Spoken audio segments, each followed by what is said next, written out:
తాను చెప్పిన ప్రకారము శారాను దర్శించెను.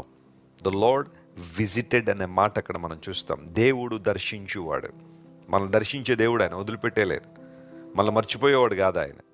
మీ బాధలవి మీరు పడండి, మీ కష్టాలవి మీరు పడండి, మీకు నాకు సంబంధం లేదన్నట్టుగా దేవుడు ఉండేవాడు కాదు. తన ప్రజలను దర్శించడం అంటే దేవునికి చాలా ఇష్టం.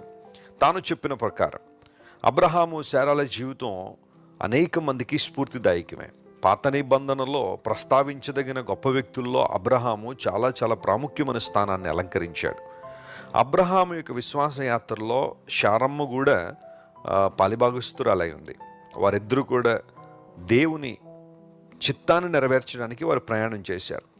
అనేక సందర్భాల్లో వారిద్దరిలో ఉన్న ఐక్యత, ఏక మనస్సు ఈ రోజున ప్రస్తుత తరంలో ఉన్న చాలామందికి మార్గదర్శకంగా ఉంది అనడంలో సందేహం లేదు.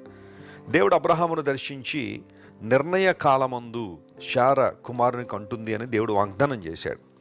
ఆ వాగ్దానాన్ని ఖచ్చితంగా దేవుడు నెరవేర్చాడు. దేవుడు తన నిర్ణయ కాలంలో శారాను దర్శించి ఆమె గర్భాన్ని తెరిచి వాగ్దాన పుత్రుడైన ఇస్సాకును దేవుడు వారికి అనుగ్రహించారు. ఈ మాట నాకు చాలా ఇష్టం. దేవుడు శారాను దర్శించాడు. ఈరోజు దేవుని దర్శనం కోసం, ఆయన తాకిడి కోసం, ఆయన మహిమా ప్రభావం కోసం నీవు కూడా ఎదురు చూస్తున్నావా? ప్రార్థన చేస్తున్నావా? దేవా, మునుపెన్నడూ లేని ఉజ్జీవం నాలోని తీసుకురండి ప్రభువా. మునుపెన్నడూ లేని ఆనందం నాకు ఇవ్వండి నాయన.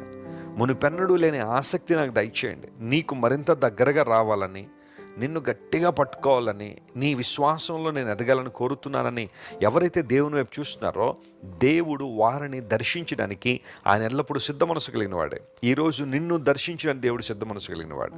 నిరాశలో ఉన్నావా? నిస్పృహలో ఉన్నావా? కలవరంలో బహుశా ఇబ్బంది పడుతున్నావా? ఆందోళన నేను బాగా బాధిస్తుందా? ఏం చేయాలో తెలియని పరిస్థితి, ఏం చేయాలన్నా మనసు రావట్లేదండి.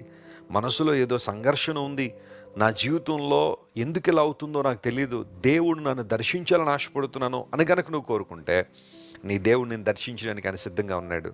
ఒక అవసరతలోనో లేదా ఒక లోటులో ఉన్న అబ్రహాము శారాలను దేవుడు దర్శించి తన సంకల్పాన్ని వారి జీవితంలో దేవుడు నెరవేర్చాడు.